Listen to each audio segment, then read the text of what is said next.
Up first this evening, the Tourism Minister Ed Bartlett says a controversial $17 million Welcome to Montego Bay sign will be erected within budget. But his opposition counterpart, Dr. Wickham McNeil, says the price tag on it is inadequate, failed to address the real concerns of Jamaicans. Dr. McNeil says Jamaicans are not against the sign, but want a cheaper design. TVJ's Anthony Lugg reports.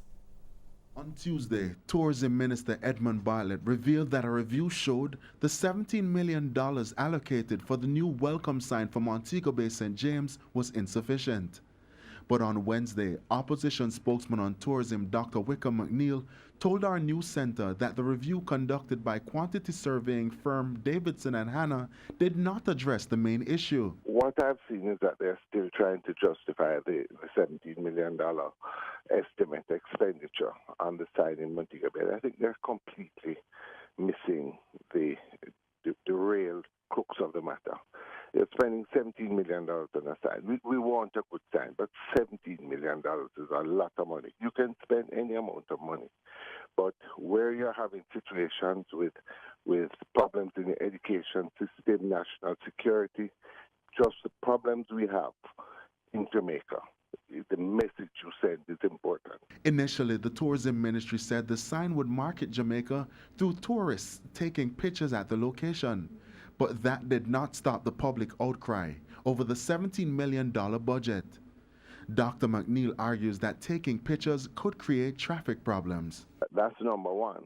But number two, there's no way that this can generate revenue. What you're hoping is that it adds to the aesthetics and builds up the welcome. And we can do that at a fraction of the cost.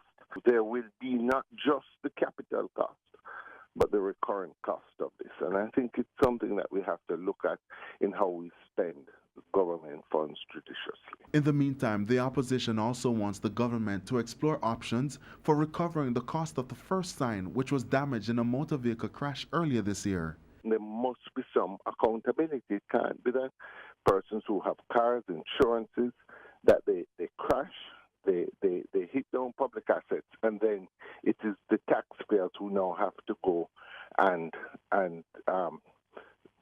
bear the brunt of that expenditure. The question I would ask as well, has any thought gone into talking to the other authorities about the persons who knocked down the first sign and whether they will at all be held accountable? Anthony Lugg, TVJ News.